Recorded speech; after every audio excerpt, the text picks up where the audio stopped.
So I'll be discussing how it is possible for Democrats to pass the fourth stimulus checks before the end of the year. Let me just say that you've heard me say it again and again. All of this would not be possible without the great work of our committees, members of the committee, and staffs of the committee, and our distinguished chairs. Three of them are with us in terms of the substance of the legislation. Mr. Neal of Ways and Means, Mr. Colon of Energy and Commerce, and Mr. Scott of, Chairman of Education and Labor. But the person who facilitated this for us again and again was the Chairman of the Rules Committee, Mr. McGovern. Thank you, Mr. McGovern, for bringing us to the floor again and again. And yesterday, in record time, however, good thing that happened. And then I'm honored to be here also with our leadership. This is legislation that creates millions of good-paying jobs, gives tax cuts to the middle class, lowers costs, especially health care costs and child care costs for the middle class, and is paid for 100%. And again, we're very excited about what it does for the children, for the families. And it's, again, if you're a mom, a dad, a family caregiver, or the rest, this bill's for you.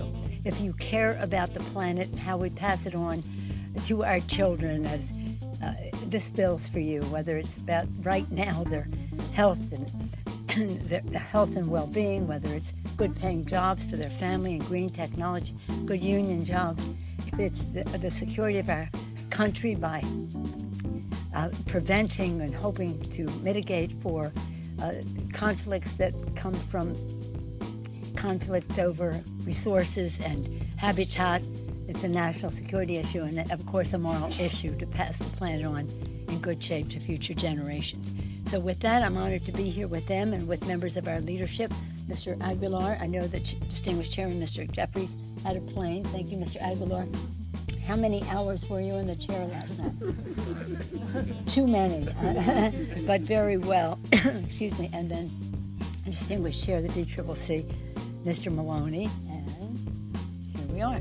So I know our distinguished chairs will want to take all of your difficult policy questions, but why don't we begin? Yes. As well as how the next round of stimulus payments may go out to a smaller group of people. Welcome back to the channel, folks. This is all the latest news about the fourth stimulus payments that you have to know. So after the sending of the third stimulus check, personal income rose to $24 billion in March 2021.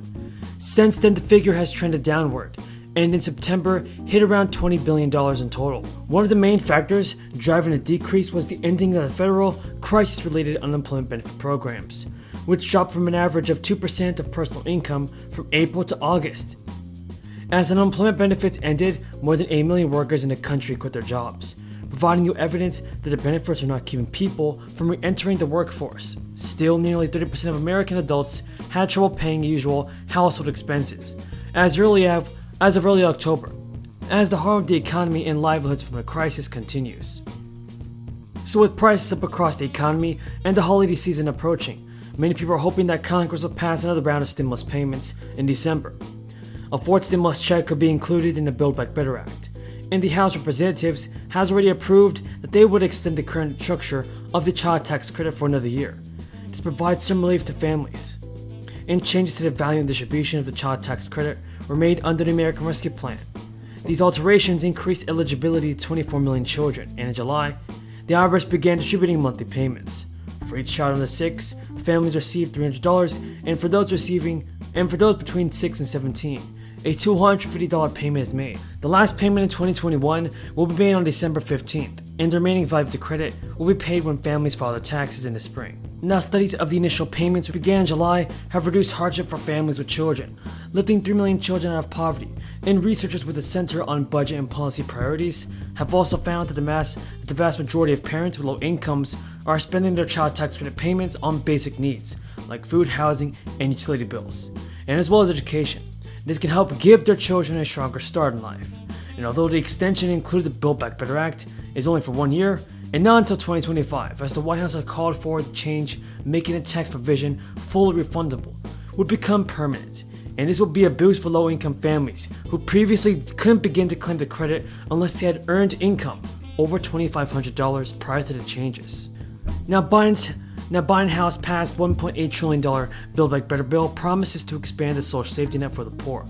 But it's mostly costly provision. It's a tax cut for the wealthy, leaving divisions among Democrats. And many Democrats celebrated Friday by passing a historic bill, and now heads to the Senate, where the controversial state and local tax is going to take place.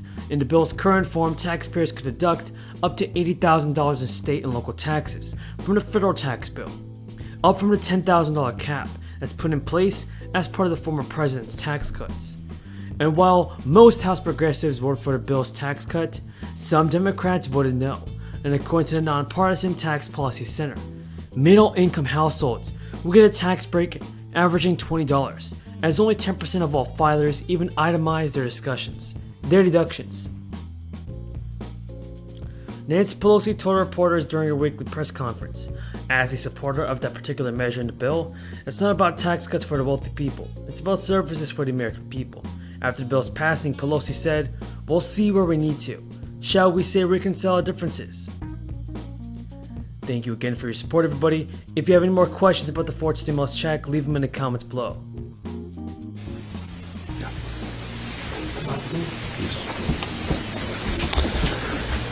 Well, when Democrats lose Larry Summers and Steve Rattner, you know they're in a bad spot when it comes to inflation.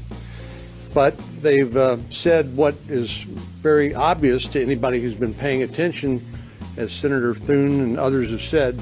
When you have this much money chasing limited goods and services, it invariably is going to drive up the cost.